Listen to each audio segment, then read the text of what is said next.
오늘은 설교하기 전에 이거 다 함께 읽고 우리 제이킴 장로님이 오래간만에 밴드에 글을 올렸는데 아주 짧지만 그 심도 있는 깊이 있는 내용을 정리를 해 주셨어요. 제가 읽을게요. 성경으로는 나 자신을 읽어라. 그래야만이 그 성경이 나에게 양식이 된다. 제가 좀 의역까지 할게요. 양식이 된다. 성경으로 하나님을 읽어내면 스스로 신이 되는 양식이 되고, 성경으로 타인을 읽어내면 교주가 되고, 그리고 세상을 읽어내면 이데올로기가 된다. 아주 짧지만 명쾌한 정리예요. 야, 이렇게 짧게 정리할 수 있는 것은 대단한 능력이십니다. 10년 우리 프로슈크마이 교회 함께 가면서 대단한 어떤 성장을 이루신 거예요. 이제 성경을 공부하고 연구하기가 얼마나 편해졌는지 제가 오늘 그 성경을 그 AI하고 같이 공부한 것을 그대로 보면서 이제 설교를 할게요. 지난주 설교 요약을 좀 하겠습니다. 하나님께서 17장 16절 사라에게 복을 주셔요. 사라에게 복을 주어 그가 내게 아들을 낳아주게 하며, 그러니까 사라, 그가 내게, 아브라함에게 아들을 낳아주는 거예요. 그러면 사라에게 직접 얘기하는 거예요? 아니면은 아브라함에게 말씀하시는 거예요? 아브라함에게 말씀하시는 거죠? 그러니까 사라는 지금 하나님 말씀을 들을 수 있는 수준이에요? 전혀 아니에요. 아니니까 누구한테 얘기를 해주는 거예요? 아브라함한테. 자, 그러니까 사라라는 이름이, 자, 사레하고 사라의 차이점 지난주에 했죠? 차이점이 있어요? 없어. 사레하고 사라는 그냥 본질이 같아. 뭐죠? 공주, 왕비, 주인, 뭐 이런 뜻이에요. 이 내용이 다 똑같아. 그러니까 우리는 이렇게 생각하면 그 되게 기분 좋을 거예요. 이야, 열국의 어머니 사라의 후손이기 때문에 우리는 왕족이구나. 할렐루야 막 이러고 예수 우리 왕이셔 막 신나게 부르잖아요. 그게 기분이 좋아요. 하갈이라는 건 종, 쫓겨 남을 당하는 뭐 이런 거잖아요. 하갈 우리의 뭐라고 불러야 돼? 왕도 아니고 참 슬픈 일이잖아요.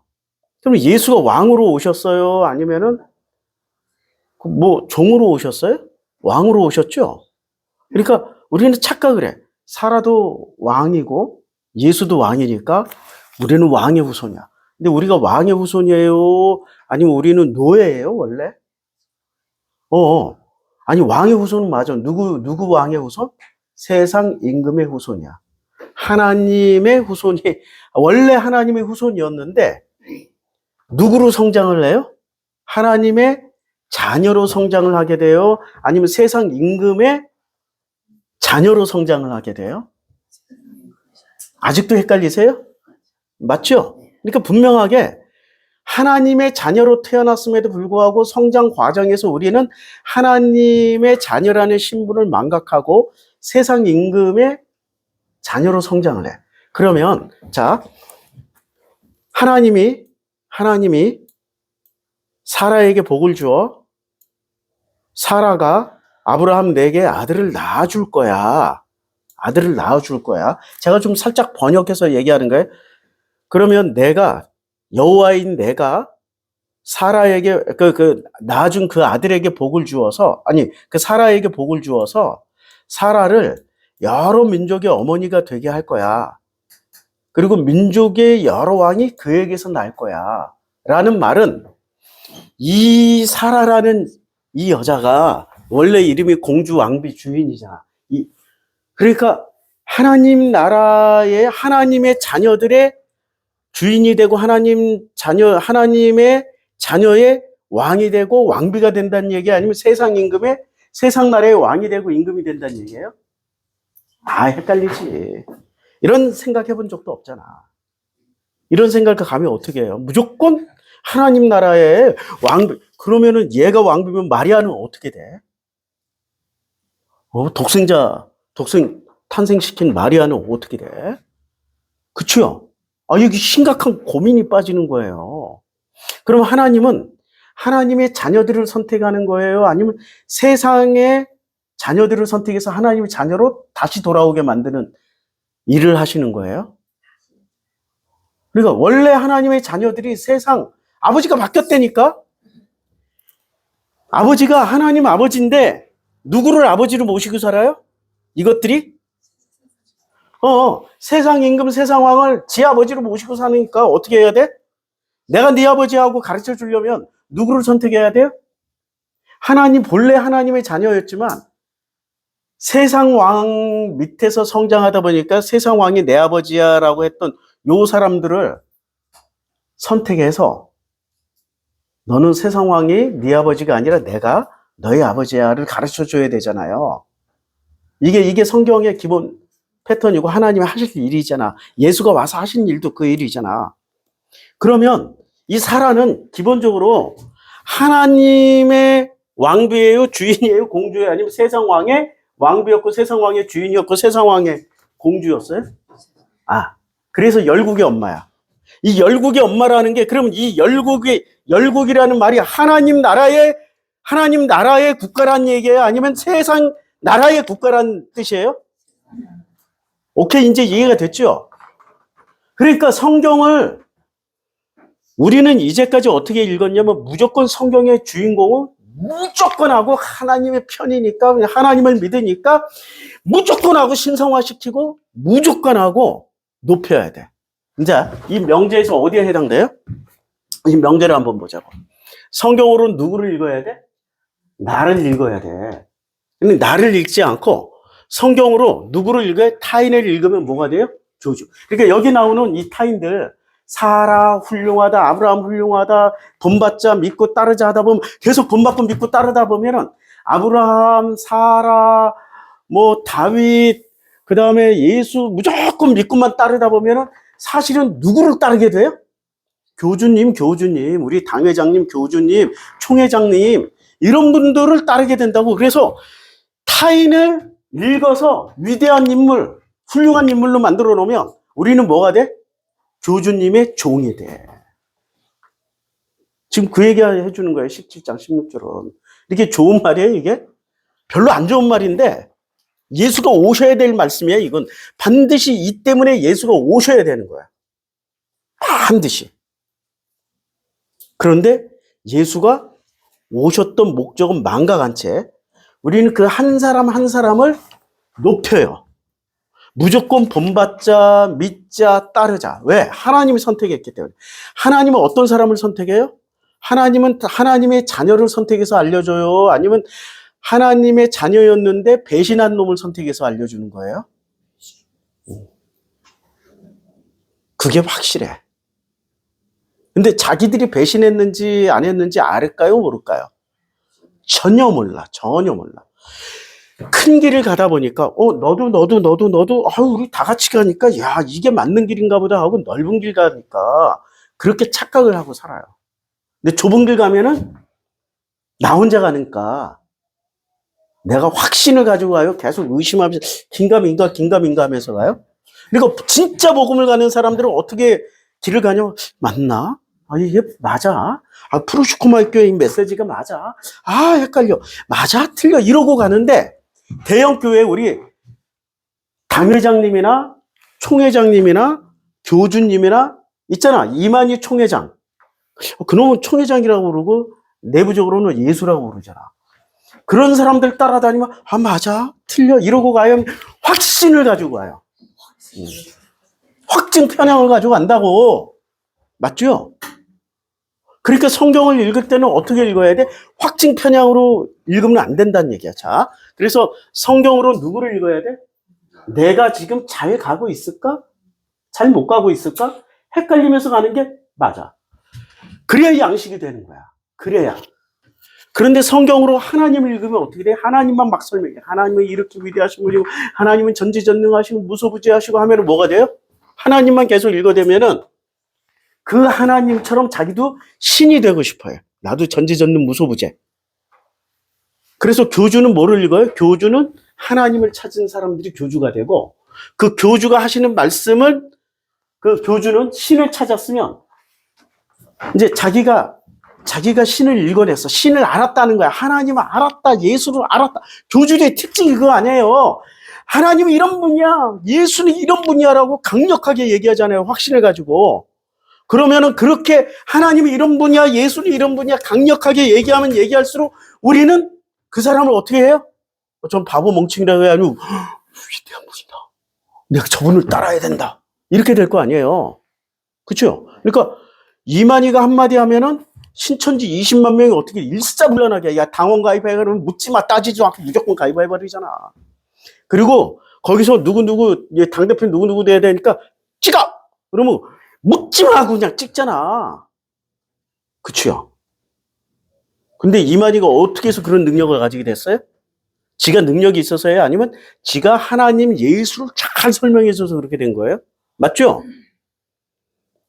그러니까 당회장이나 총회장이나 교주는 하나님을 설명해 주지만 진짜 훌륭한 목자는 여기에 앉아있는 각자가 누군지를 알려주는 거예요. 나. 그러니까 스스로 나를 찾아가는 길이 되어야 된다고. 스스로. 자, 평생 나를 찾으면 찾을수록 답이 나와요, 안 나와요? 놀라워요. 근데 타인을 찾으면 10분 만에 답이 다 나와. 10분 만에 답이 다 나온다니까. 말 두 마디만 딱 들으면은, 이제 저 같은 경우는 한 마디도 아니야. 이제 딱 얼굴 보고, 여는 순간, 내가 이렇게 숙여야지. 그래야 오늘 편하게 지내지. 예. 알았습니다. 예. 아직 이 정도 수준은 안 됐어. 입 여는 순간, 그래? 한번 해볼까? 나도 아직 덜 돼가지고, 해볼까? 이러고 나오는 거지. 한 단계 더 나가야, 예. 그러셨어요? 그런 사람들일수록 알아주면 뭐가 나와요? 알아주면 뭐가 나오지? 이번 달 우리 교회 오늘 아침까지만 해도 월세가 60만 원이 부족했어요.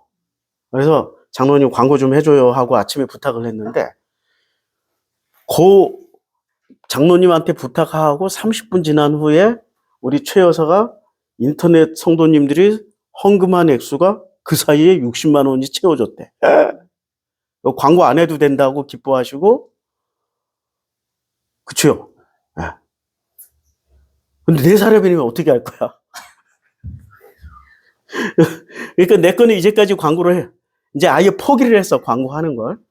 포기를 했는데, 우리 교회의 현실만 보면은, 이 논리에 왕비 주인 공주의 이 논리에 쩌든 사람들은 우리가 교회 같아요? 아니면은 무슨 이상한 찌질이 집단 같아요?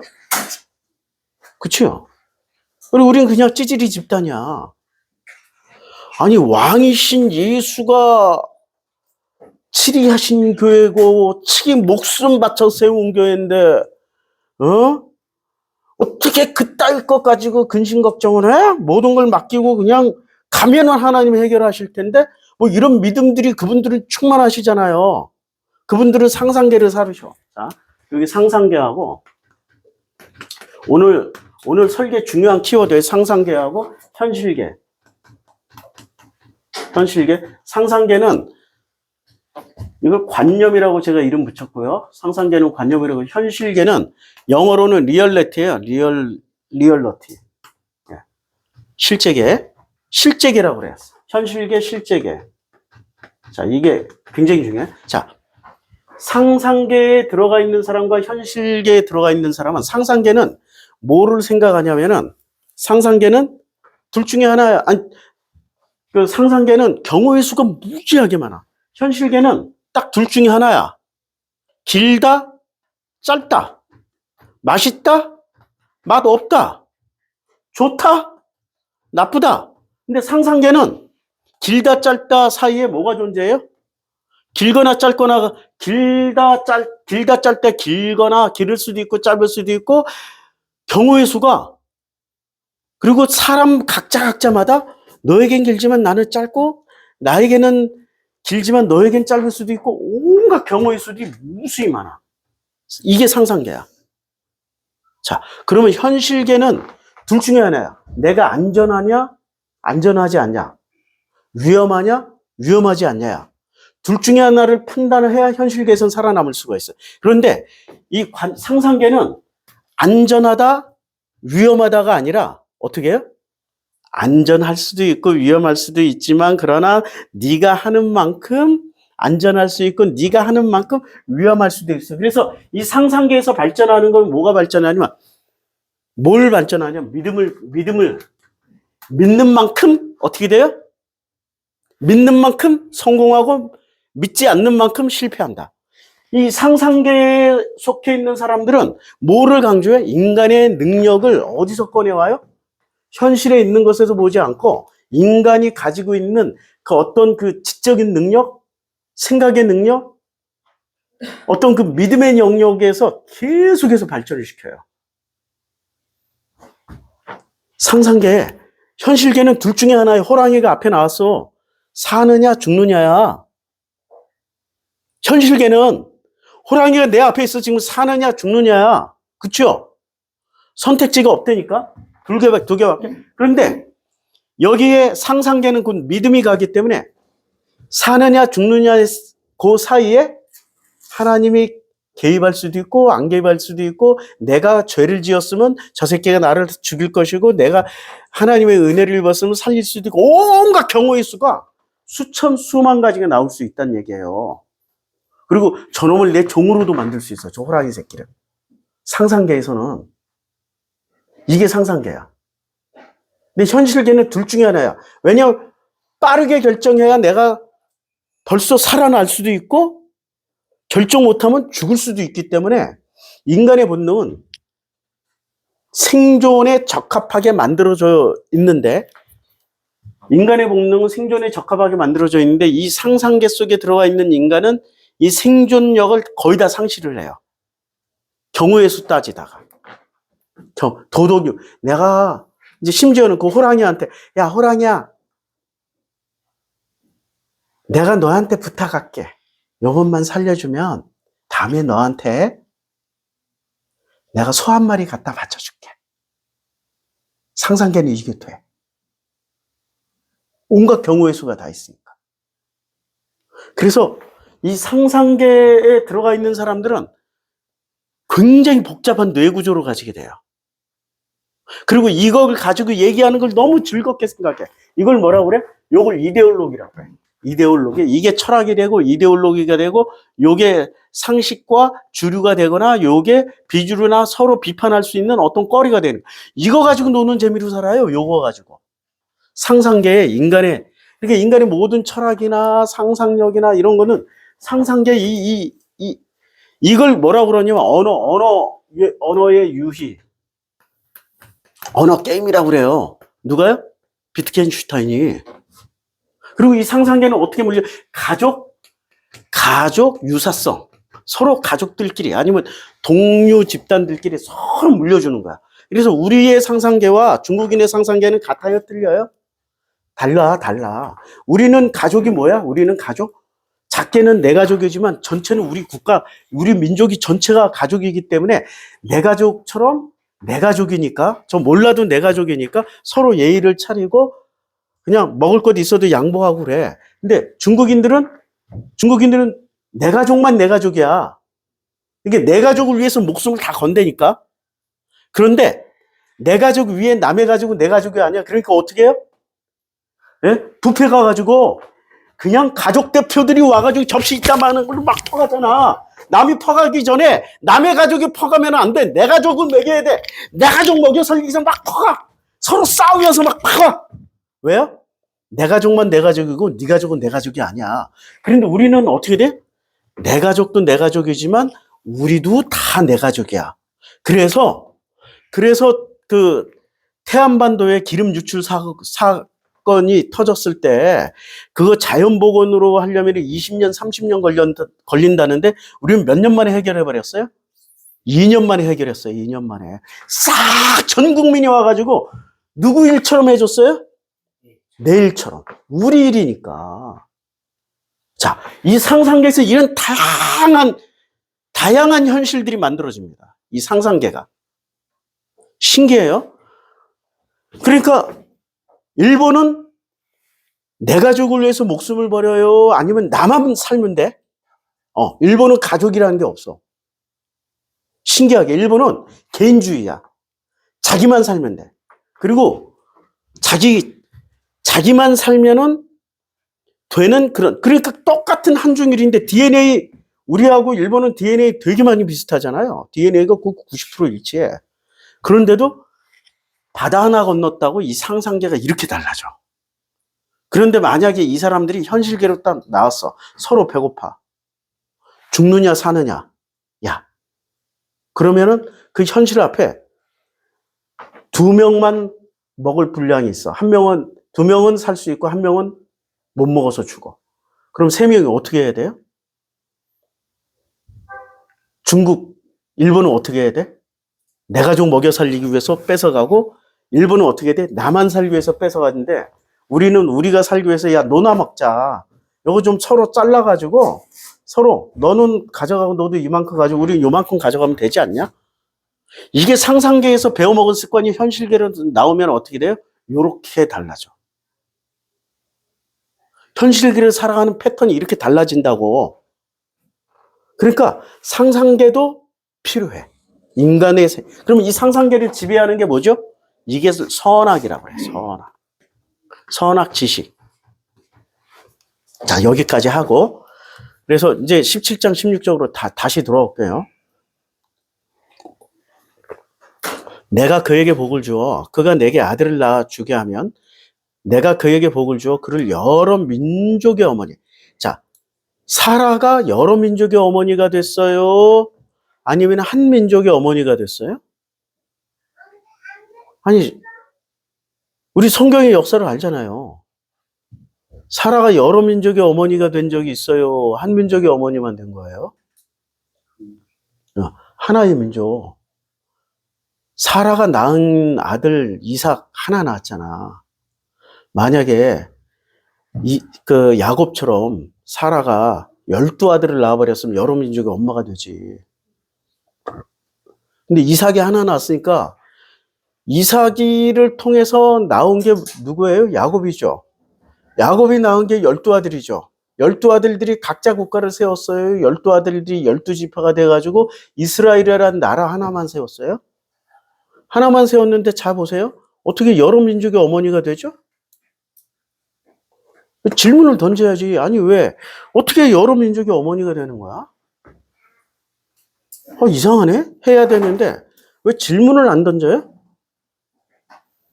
그럼 당연한 걸로 이거 받아들였어요? 그러니까 이스라엘 왜 여러 민족이라는 것은 그러면 이스라엘을 포함한 다른 민족까지 다 얘기하는 거잖아요. 그럼 열국의 어머니가 된다. 자, 아브라함은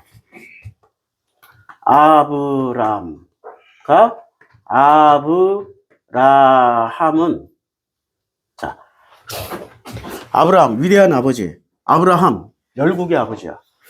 그럼 아브라함은 열국의 아버지가 맞을까요? 안 맞을까요? 맞아. 이스마엘이라는 아들이 가서 12국가를 또 세우잖아요. 그러니까 아브라함은 열국의 아버지가 맞아. 맞죠? 이스마엘을 낳았고 또 다메섹이라는 아들을 입양을 했잖아. 다메섹을 아들로 입양했잖아. 그러니까 좌우지간 한 번 입양된 족보에 들어왔으니까 다메섹도 씨를 퍼뜨렸고 이스마엘도 씨를 퍼뜨렸을 거 아니에요. 그럼 아브라함은 위대한 아버지지만 아브라함은 열국의 아버지라고. 그럼 이건 열국의 아버지가 맞는데 사라는 열국의 엄마가 돼요? 안 돼요? 원래는 되지 않아야 되는데 왜 열국의 엄마가 됐을까요? 그러니까 아브라함은 성경 그대로 아들을 많이 낳았기 때문에 열국의 엄마가 됐고 사라는 뭐야? 현실계에서는 이게 통용이 돼요? 사라가 현실계에서는 열국의 엄마라는 말이 통용이 돼요? 안 돼요? 안 돼. 지금 어디서 통용이 돼? 상상계에서는 통용이 된다니까? 맞죠? 그러면은 사라는 현실계의 열국의 엄마예요? 상상계의 열국의 엄마예요? 야. 기가 막히죠? 우리 철학자들이 다 얘기했어요, 이거. 이게 상상계, 이 락강, 지제, 특히 락강이 이야기를 제일 많이 했어, 락강이. 자크 락강. 모르시면 요새는 챗GPT한테 물어보세요. 아주 상세하게 잘 가르쳐줘요. 자, 여러 민족의 어머니가 되게 하려니 민족의 여러 왕이, 그러니까 여러 민족의 여러 왕이 그에게서 나와요. 그러면은 지금 사라는 현실계의 엄마가 된다는 얘기예요? 상상계의 엄마가 된다는 거예요? 와, 할렐루야. 목사님 왜 거기서 할렐루야? 아니, 우리 이제 원인을 찾았잖아. 그러니까 하나님 아버지가 진짜 아버지인데 우리를 키웠던 엄마는 누구야? 하나님 아버지가 우리를 키웠어? 사라가 나를 키웠어? 그러니까 우리는 하갈 같은 종이나 비천한 걸 좋아해요? 아니면 왕이나 귀족이나 왕비를 좋아해? 우리는 누구한테 배웠기 때문에? 이분한테 배웠기 때문에 사라 누님한테 배웠어. 아니, 사라 엄마한테 배웠어. 사라 엄마. 내 엄마라니까? 나를 낳은 건 아버지가 낳았는데 나를 키운 건 사라 엄마가 키웠다니까. 열국의 엄마니까. 그러니까 사라 엄마 밑에서 우리는 성장한 거예요. 그러면 우리는 사라 엄마 밑에서 성장했으면 바보들은 꼭 이렇게 생겨. 그럼 우리 이스라엘 12지파에 들어가는 거야? 아니라니까. 12지파도 사실은 하나님의 직계손이 되는 거예요? 아니면은 사라 엄마 밑에서 컸으니까 그냥 열국 중에 하나가 되는 거예요? 열국 중에 하나가 됩니다. 아브라함 계열로 가면 어떻게 돼요? 아브라함 계열로 가면은 직계손이 돼. 그런데 사라가 어떻게 돼요? 사라의 씨라야. 잘 보세요. 사라의 씨라야 진짜 씨라고 그랬어. 그러면 바울이 사라의 씨라고 얘기할 때는 그때 우리는 하나님 아버지의 직계손이 되는 거예요? 아니면 열국에 속해 있는 잡족이 되는 거야? 바울을 이해를 잘 하셔야 돼. 바울은 그런 의도로 얘기 안 했지만 결론적으로 이 창세기를 통해서 지금 이 장면이에요. 히브리서에서 이게 사라의 씨라야 너희가 이게 로마서에서 나왔나? 그 말씀의 진위 여부는 어떻게 돼요? 바울도 모르고 했지만 우리는 하나님의 직계손이지만 누구 밑에서 성장한다는 얘기야? 엄마가 사라란 얘기라니까. 엄마가 사라야. 그러면 우리는 현실계에서 성장한 사람들이에요? 상상계에서 성장하게 돼 있어요? 현실계, 하나님의 창조물인 현실계에서 태어났지만 그러나 이제 사라가 우리의 엄마들이 되니까, 우리의 엄마가 되니까 우리는 상상계, 선악의 상상계에 교육을 받고 성장한. 자, 아버지 교육이 중요해요? 엄마 교육이 중요해요? 엄마 교육. 엄마가 건강하고 훌륭하면 자녀도 건강하고 훌륭해. 아버지가 맨날 술 먹고 어디 가서 그냥 집에도 안 들어오고 그래도 엄마만 건강하면 다 건강해. 근데 아버지가 진짜 건강한데 엄마가 병들어 있으면 어떻게 돼? 자녀들 다 병들어. 이거 참 놀라운 일이야. 엄마 아버지가 다 병들면 어떻게 돼요? 기적이 일어나야 돼, 기적이. 그래야 건강해. 기적이 없으면 안 돼. 기적이 일어나야 돼. 자, 이제 17장 16절의 의미를 이제 아셨죠? 성경이 이렇게 해석이 된다니까. 자, 17장 17절부터 19절까지는 제가 도움을 좀 받았습니다. 제모나의 도움. 창세기 17장부터 17장 17절부터 19절까지 히브리어 본문 및 음역을 해달라고 그랬더니 히브리어 성경을 이렇게 꺼내왔어요. 히브리어는 이렇게 읽어요. 이렇게. 왼쪽, 오른쪽에서부터 읽는 거예요. 오른쪽에서부터 이렇게. 근데 이걸 잘 못 읽겠잖아요. 그래가지고 한글 음역도 해달라고 그래서. 한글 음역은 바이볼, 아브라함, 알바, 나브, 바이츠, 하크, 바이, 요레무, 벨리, 팔레베메아, 샤나, 이발레드, 베임, 샤카라, 티슈임, 샤니, 델레드. 이렇게 읽어. 뭔 말인지 하나도 몰라도 돼. 여기서 제일 중요한 거는, 자, 여기서 제일 우리가 신경 써서 읽어야 될 말씀은 아브라함이 이제 16절에 되게 민족의 여러 왕이 그에게서 나니라라고 했어. 사라의 몸에서 난다고 그랬어요. 아브라함 너에게서 난다고 그랬어요. 사라의 몸에서 난다고 그랬어요. 사라이. 요때 사라이가 몇 살이에요? 89세. 근데 아브라함이 엎드려서 웃었어요. 요때 웃었다라는 요 말이, 엎드려서 웃었다는 요 말을 하기 위해서 제가 지금 요 말을 꺼내왔어요. 웃었다, 웃으며, 엎드려 웃으며, 웃다가 차크야, 차크. 차크인데, 요 앞에 붙어가지고 이 차크야, 이 차크. 그러니까 뭐가 됐어요? 이삭. 우리말 번역으로는 이삭이 된 거야. 우리말 번역, 원래 차크인데, 우리 번역을 할 때 이삭이라고 번역한 거야, 이삭. 이삭이라고 번역인데, 차크니까 아가 하나 더 들어가도 이걸 번역하면 이렇게 번역을 해야 돼. 차크를 이삭. 그래서 이 이삭을 좀 더 공부하기 위해서 제가 또 도움을 받았어요. 우리 밴드에 올려놨어. 밴드에 뭘 올려놨냐면, 자, 바이폴 아브라함 알파나브 베이처 하크 바이오레미 벨리브 할라브 메아 이슈 아발라드 네임슈 하밭 터심 텔레드. 근데 요걸 이렇게 음역을 해놓고 70인역하고 대조해서 보니까 이 차크가 어떻게 비교가 되냐면, 히브리어에서는 그냥 웃다인데 이걸 헬라어로 번역할 때는 비웃다로 번역을 했어요. 원래 이 차크라는 말의 이 뉘앙스를 누가 잘 알아요?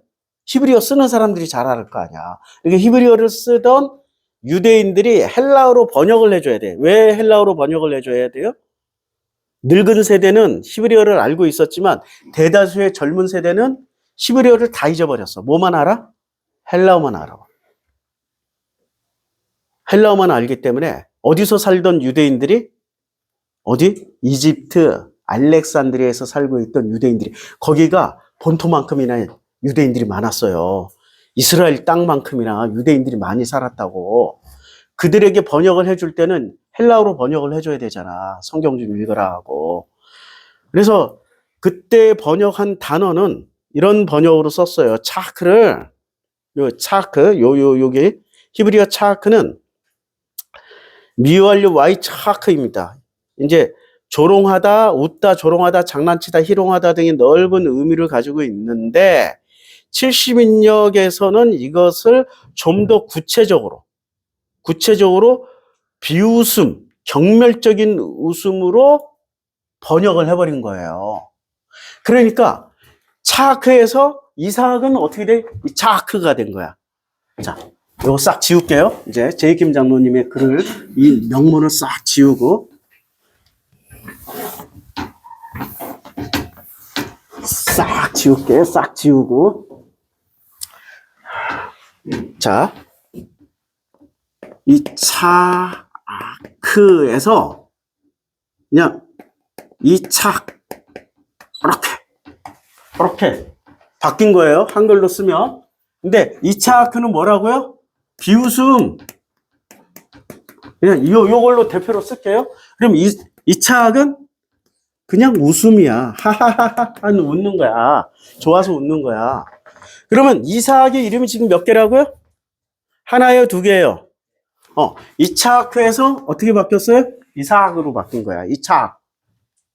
이렇게 바뀌었어요? 나중에 이거 밴드에 올린 거 읽어보세요. 엄청 제가 많이 찾아서 해놓은 거예요. 여기 되게 이해하기 쉽게. 그리고 아브라함이 말을 했다. 뭐 여기 다 번역 다 해놓고. 그러니까 요새는 이제 원어 성경 안 쫓아다녀도 돼. 어디서? 원어 성경 안 쫓아다니고 챗GPT나 제미나이한테 물어보면 훨씬 더 정확하게 자세하게 다 가르쳐줘. 그리고 원문 히브리어 성경과 그 다음에 세프티아징타, 70인역 비교해서 해달라고 그러면 이렇게 자세하게 다 가르쳐줘. 우리 또 밴드에 제가 댓글로 락강 지금 여기서 설교하고 있는 상상계, 현실계 다 써놨어요. 다 써놨으니까 이거 나중에 읽어보세요. 이걸 읽다 보면은 시간 다 흘러가니까 제가 이걸 줄여서 지금 하고 있는 거. 원고지로 몇십 페이지가 돼. 설교 원고지로는. 이거 줄여가지고, 자. 그러니까, 이 차크가 이렇게 바뀐 거예요. 여기 지금 차크, 비웃다, 뭐 이렇게 했는데, 자, 그러면 여기 이제 다시 읽어봐요. 아브라함이 엎드려 차크 했어. 그러니까 웃을 때 왜 웃었어요? 자기한테 주겠다고 했는데 참 16절을 잘 보라고. 누구한테 얘기해 주는 거야? 자기한테 말하자면 누구를 얘기해 주는 거야? 사라. 그러니까 문제는 결함이 아브라함한테 결함이 있었어요. 지금 사라한테 결함이 있었어요. 애를 못 낳는 게 사라. 만약에 사라한테 결함이 없이 정상 임신 가능한 여자였다면 어떤 일이 벌어져요? 애굽에 갔을 때 바로 궁전에서 몇 달 살았잖아. 그때 어떻게 돼? 바로의 애를 임신하게 되는 거지. 그러면 어떻게 돼? 거기서부터 뭐가 많이 꼬이는 거지. 거기서 진짜 열국의 엄마가 되는 거지. 열국의 엄마가. 근데 그걸 예수가 뭐라고 그랬어요? 비유로 말씀하실 때마다 야, 들을 귀 있는 자만 듣게 만들려고 그래. 듣긴 들어도 듣지 못하고 보긴 보아도 알지 못하게 하려 합니다. 지금 성경이 지금 내가 이렇게 설명해 주는 거는 대부분은 다 듣긴 들었는데 못 듣고 있는 거고 보긴 보았는데 못 알고 있는 것을 알지 못하는 것을 지금 설명해 주고 있는 거잖아요. 그러면 고맙다고 해야 되는데 꼭 하나만 아는 것들이 제일 문제야. 하나만 아는 사람들이 뭐라고 그래요? 2단이니 3단이니. 심지어는 저 누구야? 신천지도 막 2단이라고 그래. 걔네들 교리하고 좀 틀리다고. 똑같다니까? 교리 하나만 붙잡고 성경을 읽으려면 그게 내게 양식이 되는 거예요. 내게 족쇄가 돼서 노예 족쇄를 채워주는 거예요. 교리로만 해석을 하면 노예 족쇄를 차고 다니는 거예요. 안 된다고. 아브라함이 엎드려 웃을 때 요때 이차크야. 요때 왜 웃었어요? 자기 때문에 웃었어요. 사라 고년이 그거 안 되는데 하고 웃은 거야. 이제 상상이 되죠? 자기 때문에 웃은 게 아니라니까 누구 때문에? 저게 결국에 엄마가 된다고. 씨, 웃기기 자빠졌네. 이런 거야 지금. 그대로 이 차크를 내가 그대로 얘기를 하면 웃기고 자빠졌네. 자기 거 같으면은 그럴 수 있네요. 하겠는데 누구 얘기 때는 빵 터진 거예요라고요? 사라.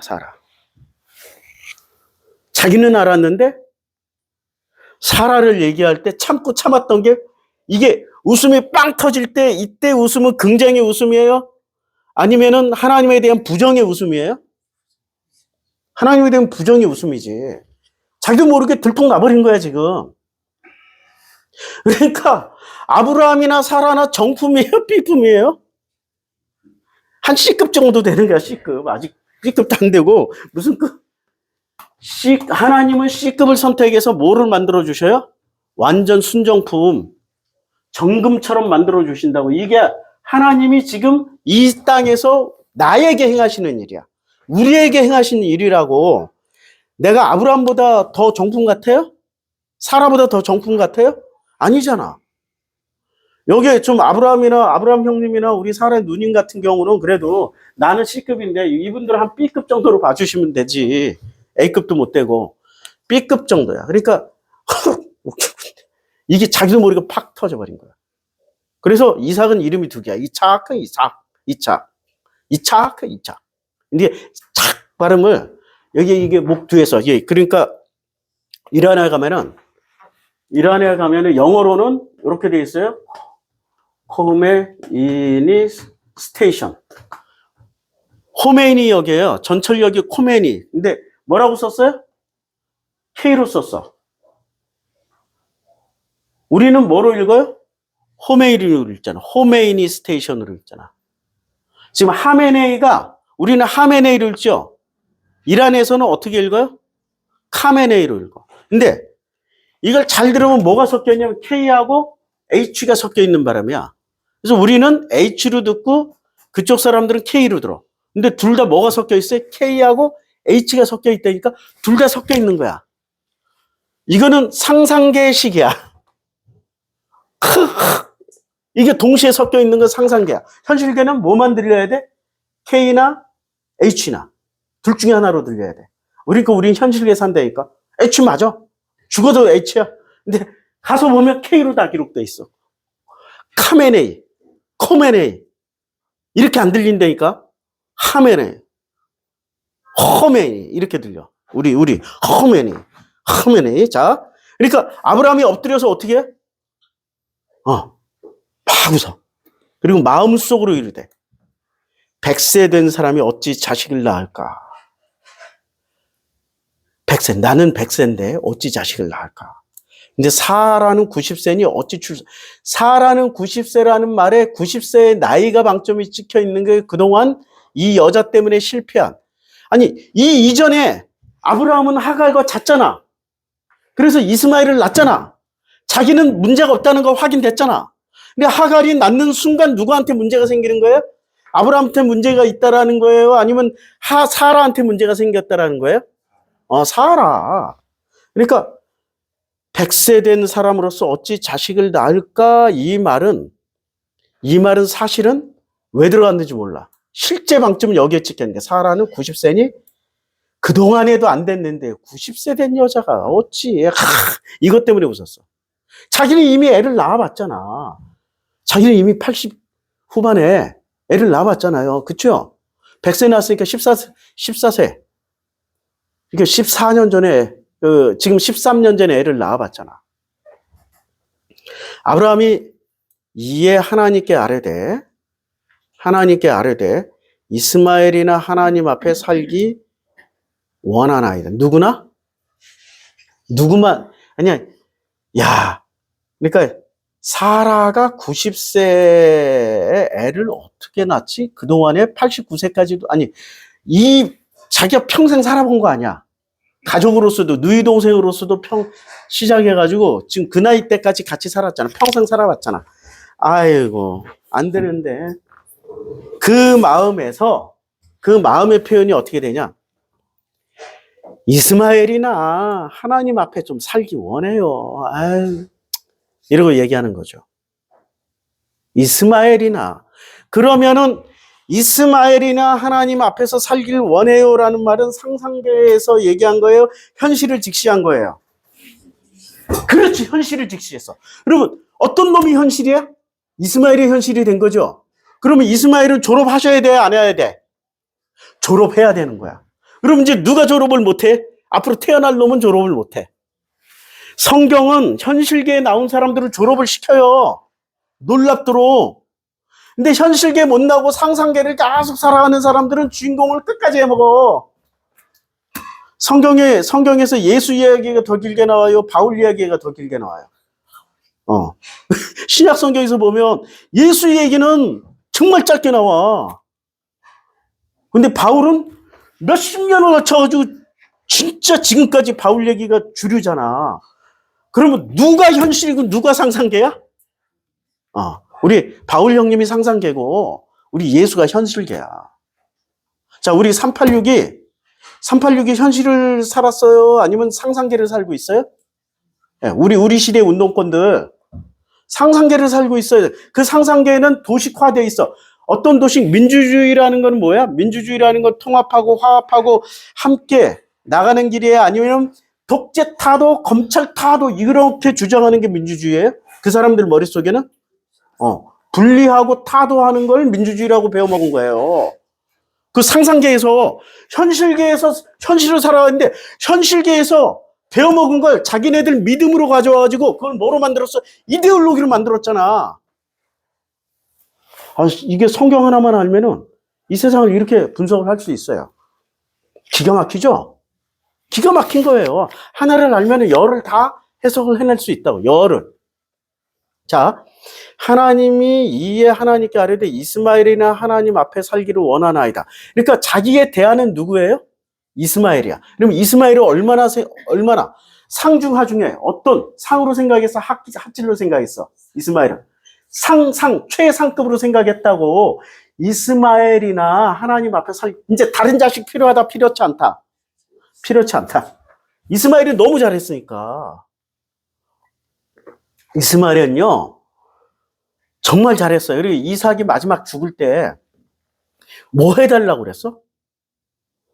마지막 죽기 직전에 자기 아들 에서에게, 그러니까 에서는 털이 많았고 야곱이는 털이 없었잖아. 자기 형 이스마엘은 털이 있었을까 없었을까요? 활도 잘 쓰고 에서를 보니까 같은 핏줄이잖아. 아브라함의 씨니까 자기가 아들을 낳고 봤더니 에서하고 야곱이를 낳고 봤더니 자기 형하고 똑같이 생긴 놈이 하나 나온 거야. 그게 누구라고? 에서라고. 그리고 하는 짓도 똑같아. 활도 너무 잘 쓰고 너무 잘해. 그러니까 자기 형한테, 그러니까 엄마에 대한 추억, 아빠에 대한 추억은 없는데 누구에 대한 추억이 있었어요? 형에 대한 추억이 있어서 그 오랜 시간 지나고 나서 자기가 죽기 직전에 형이 그때 막 사냥해가지고 야 이사가 이리 와 같이 꼬마 때 데리고 다니면서 사냥도 하고 잡았지? 이 형이 요리해줄게. 막 산에서 이렇게 불 떼가지고 구워 먹고 하던 거 그 맛을 죽을 때까지 못 잊었던 거예요. 아, 문학이잖아. 행간을 읽어보면 충분히 이 장면들을 생각해내야죠. 느닷없이 사냥하여서, 네가 사냥하여서 강조하잖아. 사냥해서 잡아서 요리를 해다오라고 얘기를 했다고. 그러면 누가 그리운 거야? 죽기 직전에? 자기 형이 그리웠던 거야. 그럼 이스마엘은 동생 이삭에게 어떻게 했다는 얘기예요? 엄청 좋은 형이었어. 데리고 다니면서 산으로 들로 데리고 다니면서 막, 그리고 이삭이는 원래 태어날 때부터 뭐로 태어났어? 히히히히히히히로 태어났으니까. 근데 이 아버지는 이삭이를 어떻게 생각하고 있었어요? 야, 이스마엘을 먼저 경험했잖아. 이스마엘 같은 훌륭한 놈이 아니라 좀 모질한 놈이 태어난 거야. 그러니까 자기 재산을 얘한테 맡길 수 있겠어요? 나이 40이 넘을 때까지 재산 안 주고 누구한테 재산 관리를 시켜버렸어요? 늙은 종에게. 그리고 나이 40 넘어서도 결혼을 못해 히히히 하고 다니고 있는 거야. 그러니까 어떻게 했는데 늙은 종에게 야, 이런 놈한테는 장가 올 여자가 없다. 어디 가서 데려와야 돼? 내 재물을 보고 올 여자. 그러니까 재물을 제일 좋아하는 족속이 어디에 있었어요? 자기 고향, 자기 핏줄 안에 있었잖아. 자기의 재물을 보고 제일 좋아할 여자. 보통 여자들은 뭐 보고 결혼해야 돼? 뭐 보고 결혼해요? 그 남자의 됨됨이를 보고 결혼하잖아요. 됨됨이가 괜찮은 여자는. 근데 열국의 어머니의 제품들은 뭘 보고 결정을 해? 재산. 아니, 리브가를 데려오잖아. 재산 관리 잘 잘해줄 놈은, 잘해줄 여자를 데려오잖아. 그러니까, 열국의 어머니의 계보가 어떻게 이어져요? 계속 그 집안으로 이어지다가, 야곱까지 이어지다가, 야곱의 12아들들부터 그 열국의 어머니 계보가 끊어지면서, 열국의 어머니가 마태복음의 족보에 들어오는 게 아니라, 누가 그 마태복음 족보로 들어와요? 한번 볼까요? 마태복음 족보로 들어오는 계보가 있어요. 마태복음 1장에 보면 아브라함과 다윗의 자손 예수 그리스도의 계보라. 아브라함이 이삭을 낳고 이삭은 야곱을 낳고 야곱은 유다 그의 형제를 낳았어요. 유다는 누구에게서 낳았어요? 다말은 이 여자는 지금 아브라함 계열의 족보예요? 다른 데서 태어났어요? 네, 다른 여자야. 그렇죠? 근데 다말은 얼마나 비극적이야? 자, 잘 읽어봐요. 베레스와 세라를 낳고 다말은 자기 남편이 몇 명이나 죽었어? 큰아들 죽고 작은 아들 시켰더니 죽고, 그래서 베레스가 막내인데 줬어요? 안 줬어요? 유다가 얘까지 줬다간 죽을 것 같아. 그래서 얘를 안 주고 누구의 몸에서 바로 태어나요? 그러니까 자기의 그 셋째에게서 태어난 게 아니라 유다가 다말에게서 바로 태어나. 그럼 이 여자는 얼마나 비극이야? 첫째 남편 죽고 둘째 남편 죽고 시아버지에게서 씨를 받아서 자식을 이어야 돼. 이거 비극이라고, 비극. 그리고 열국의 어머니의 정체성을 알려준 거야. 열국의 어머니들은 행복하게 살아요? 비극적으로 살던 여자들이에요? 자, 여기서 또 살모는 라합에게서. 라합이 직업이 뭐라고요? 그냥 비극이지, 그냥 자체가. 그쵸? 이 남자 저 남자. 그런데 라합에게서 보아스를 낳았어요. 보아스는 누구 할아버지예요? 다윗의 할아버지잖아, 다윗. 보아스는 오벳을 낳고 오벳은 이에스를 낳고 이세는 다윗을 낳았으니까 보아스는 증조 할아버지는 되겠죠. 예. 그런데 이 다윗은 누구에게서? 우리아의 아내에게서 솔로몬을 낳아요. 족보가. 그러면 우리아의 아내는, 자, 우리아의 아내의 우리아는 족보상 유대인이에요? 아니면 다른 이방 민족이에요? 핵족 속 사람이었잖아. 정통 유대인이 아니라고. 우리아의 아내 바세바는 자기 남편을 죽인 놈하고 살아야 되는 거야. 그러니까 성경에 여자가 지금 마태복음 족보에 여자가 셋이 나오는데 마지막에 마리아가 나와요. 마리아 이전에 이 세 여자의 공통분모는 뭐예요? 열국의 엄마가 되긴 했어. 사라의 족보를 이었으니까. 맞죠? 열국의 엄마가 됐는데 해피한 족보예요? 비극적인 족보예요? 비극적인 거라고. 그럼 사라도 왕비, 공주인데 해피해요? 비극적이에요? 우리가 인생을 보면 해피하게 살지 못했어. 비극적으로 살았어. 마지막에 그 이스마엘을 자기 동생, 자기 아들 이삭을 데리고 다니면서 얼마나 이 세상 교육, 현실 교육을 얼마나 잘 시켰어요. 근데 그게 못마땅한 거야. 현실 교육 시키는 거. 어떻게 해요? 이스마엘 쫓아내버리고 사라가 어떤 교육 시켜? 품 안에 싹 가둬놓고 어떻게? 도로 띨띨이 만들어놨어. 그걸 상상계 안에도 집어넣어버렸다고요. 그 상상계 안에 들어가 있기 때문에 얘는 아버지가 칼을 들고 제물로 잡으려고 해도 뭐가 있었어? 그러나 보다 현실로 뭐 생각 못 한다니까 얘는.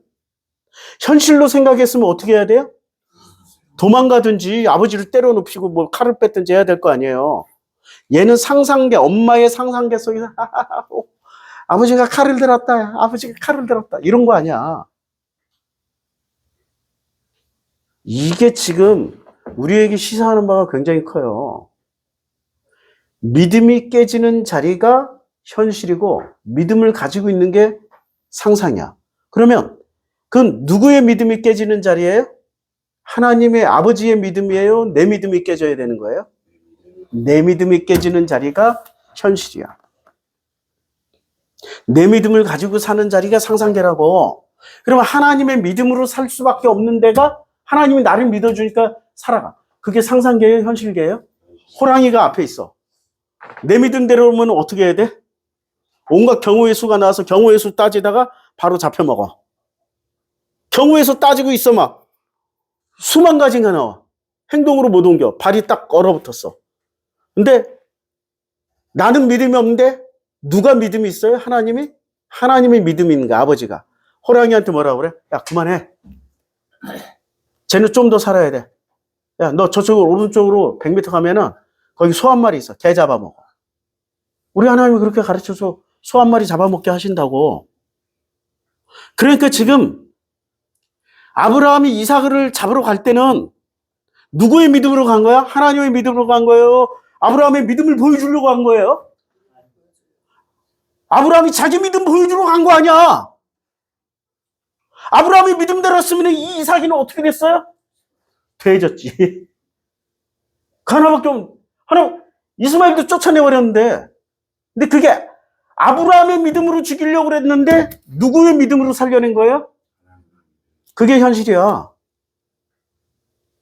왜 자꾸 내 믿음으로 막 이겨내려고 막 교회 가서 막 이겨. 목 시뻘개지. 해결하지. 아이고, 야, 기도하다가 저 기침한 적 되게 많아요. 막 금식하면서 하도 1년에 100일, 한 해에 100일을 금식을 했다니까. 40일을 내리 굶고 한 게 아니고 20일, 계속 제일 긴 게 21일. 21일, 15일, 7일, 4일, 3일, 뭐, 그래, 하루씩 뭐 다 합치니까 한 100일쯤 되더라고. 100일을 굶고 기도를 해서 막 산에 가가지고, 북한산 가가지고. 내가 믿음이 충만한 줄 알았거든. 현실계에서 갑자기, 아니면 내 상상계로 하나님 말씀하신다. 서대문 사거리에 사람들 얼마나 많아요. 야, 거기서 무릎 꿇고 한번 기도해봐. 그렇게 산에서 나 혼자는 부르짖는데, 거기서, 아니, 왜 그런 거 왜 시키세요? 에? 나 벌써 뭐를 해요? 저항을 하잖아. 근데 저항하는 내가 진짜예요? 가짜예요? 저항하는 내가 진짜라니까? 내가 저항하고 있네? 현실계에서는 내가 순종을 안 하네? 아이, 씨발. 내가 이런 새끼였네? 바로 쪽 팔리는 거야. 눈 딱 감아버리면 보여요? 안 보여요? 눈 딱 감고 그냥 한번 팍! 거기 감신대 앞이거든. 저 미친놈 하나 또 나. 서대문 사거리에 감신대 있잖아요. 그러니까 사람들이 이렇게 보고 그냥 지나가. 왜 그래? 저 신학대학에 미친놈 또 하나 나왔네. 이러고 그냥 이렇게 보고 지나. 그러면서 깨닫기 시작한 거예요. 내 믿음으로 내가 살아가는 게 아니라 하나님이 나를 믿어주는 믿음 때문에 살아가는구나. 그 다음부터는 하나님이 그런 거 시켜요? 안 시켜요? 안 시켜. 네가 현실계로 나왔어. 그리고 나한테는 그렇게 말씀을 하실까요? 안 하실까요? 이제 안 해, 그렇게. 야, 무릎 꿇고 기도해. 그런 식으로 이제 절대 얘기 안 해. 그리고 그런 식으로도 들려주지도 않아. 뭐로 들려줘요? 현실을 살핌으로 인해서 하나님의 뜻을 알게 돼. 야, 어제 김윤혜 원사님 또 고맙게 우리 진영이 생일이라고 애슐리에서 그냥 그 비싼 밥을 우리 세 식구 딱 초청해가지고 밥을 먹는데 밥을 먹으면서 그런 얘기를 했어요. 우리의 믿음에 대해서 뭐 참 나눌 수 있는 얘기가 뭐 그런 얘기밖에 더 있어요?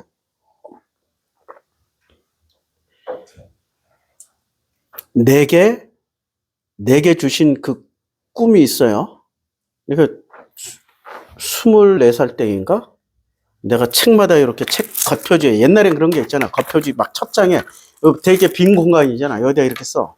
몇 살에 하버드 졸업하고 몇 살에 박사학위 따고 몇 살에 해서 어느 대형교회에 들어가가지고 대형교회에서 내가 내 비전은 2만 명 교회에 청년들 2,000명의 선교사 몇십 명 양성 뭐 이런 걸 프로젝트를 맨날 똑같이 썼다고. 야, 현실계 나와서 이제 그건 상상계 때 꿈이에요.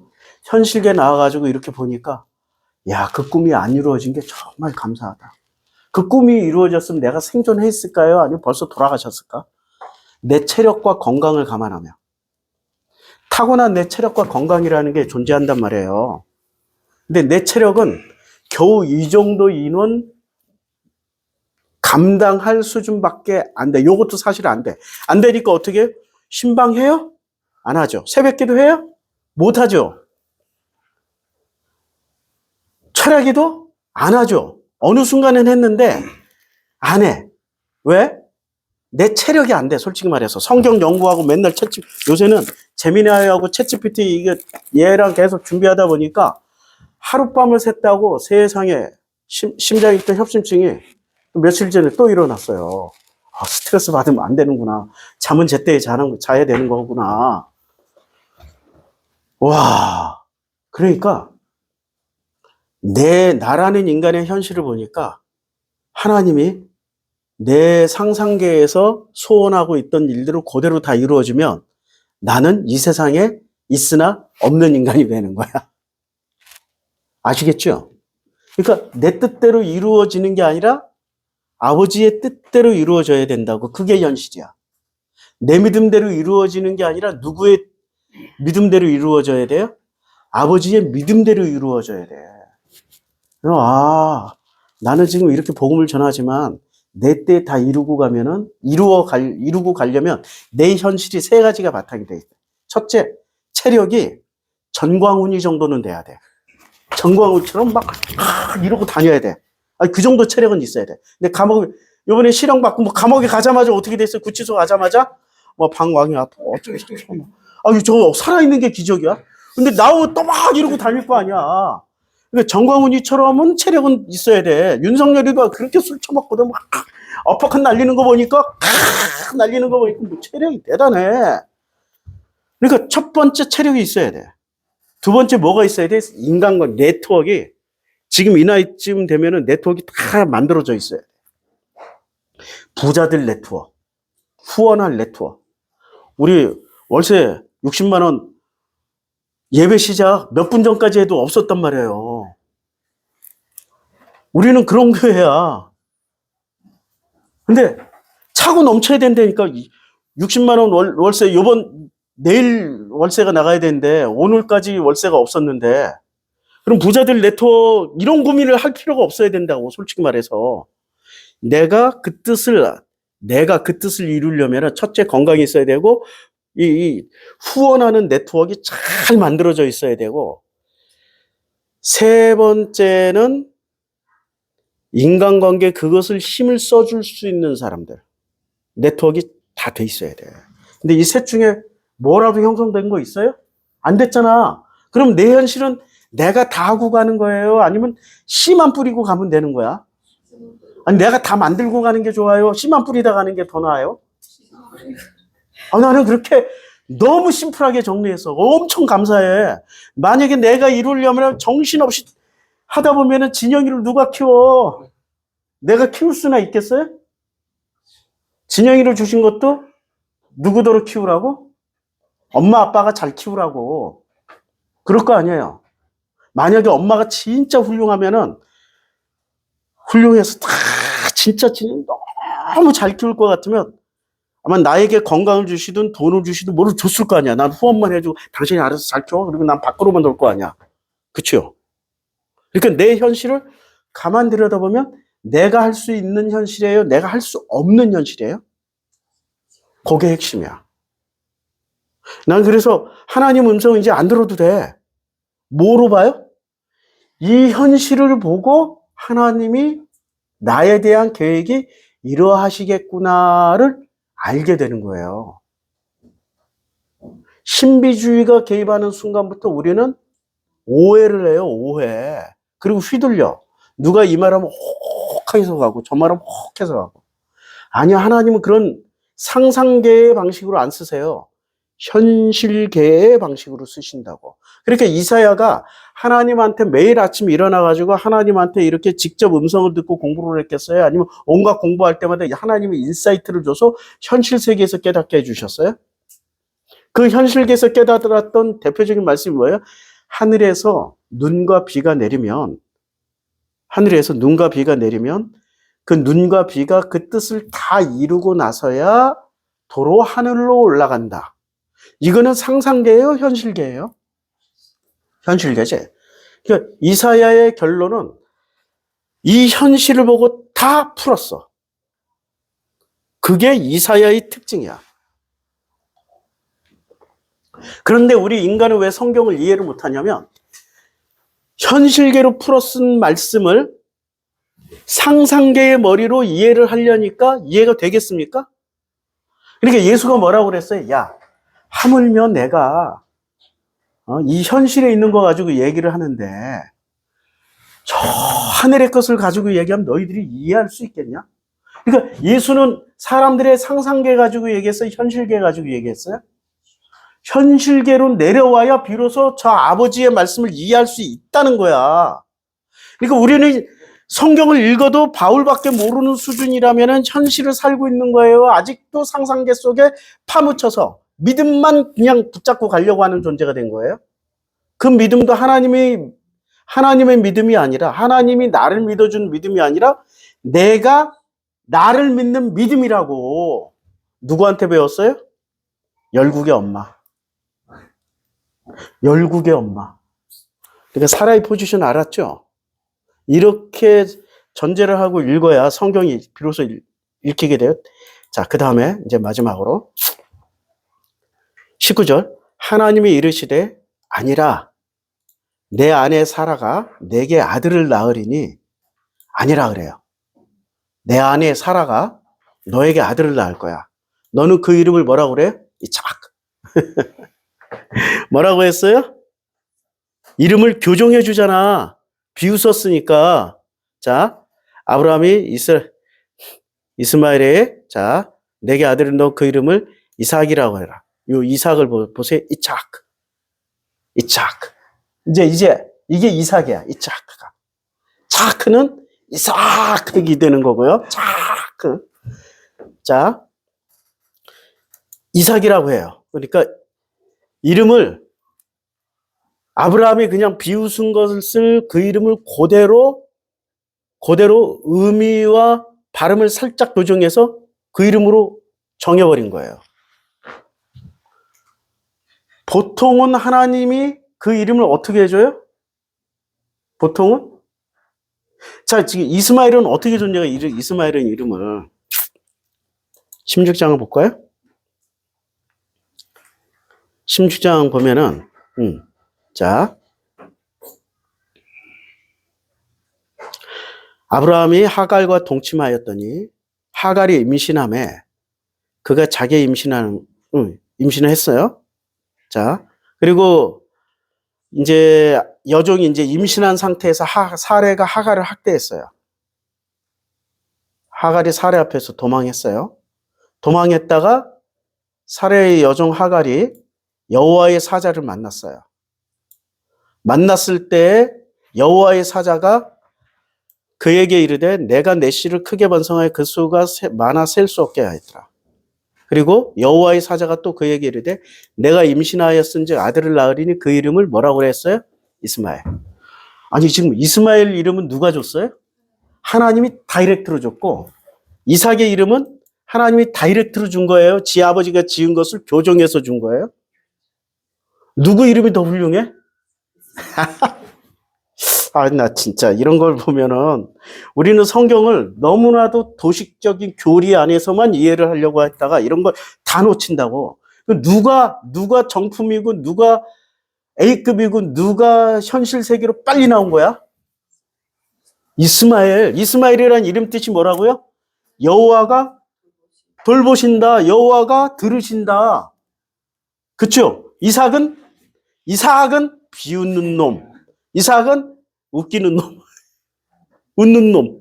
좀 많이 모질라. 자, 19절 다시. 하나님이 이르시되 아니라 내 아내 사라가 내게 아들을 낳으리니. 그러니까 사라가 낳은 것은 정품 낳아요? 삐품 낳아요? 삐품. 열국의 엄마잖아. 하갈은 정품을 낳아. 그러니까 비극의 주인공들은 뭐를 낳는다? 정품을 낳고 이 상상계의 공주님이자 왕비이시자 왕이시자 열국의 엄마들은 뭐를 낳아? 삐품. 우리의 도식을 깨야 된다니까. 넓은 길 가지 마세요. 좁은 길로 들어와야 돼요. 너는 그 이름을 이삭이라 하라. 비로소 이때 이름을 주시는 거예요. 내가 그와 내 언약을 세우리니 그의 후손에게 영원한 언약이다. 그러니까 언약은 누구에게 필요해요? 하나님의 정품들에게 언약이 필요해요? 안 필요해요? 필요치 않지. 누구한테 필요해요? 삐품들에게 필요한 거야. 삐품. 여기까지 하겠습니다. 하나님, B품으로 태어나도 감사하고 저는 C품 정도로 태어났는데 얼마나 감사한지 몰라요. 왜냐하면 언약을 주셨잖아요. 언약까지 받았으니 이제 내 믿음으로 가는 게 아니라 언약을 주신 아버지의 믿음으로 살게 축복해 주세요. 그리고 이 상상계에서 믿음을 지키려고 애쓰지 않고 그냥 현실계 나와서 현실에서 주신 이 모든 하나님의 말씀, 뜻을 깨달아가며 살 수 있도록 축복해 주세요. 예수님의 이름으로 기도드렸습니다. 아멘. 예.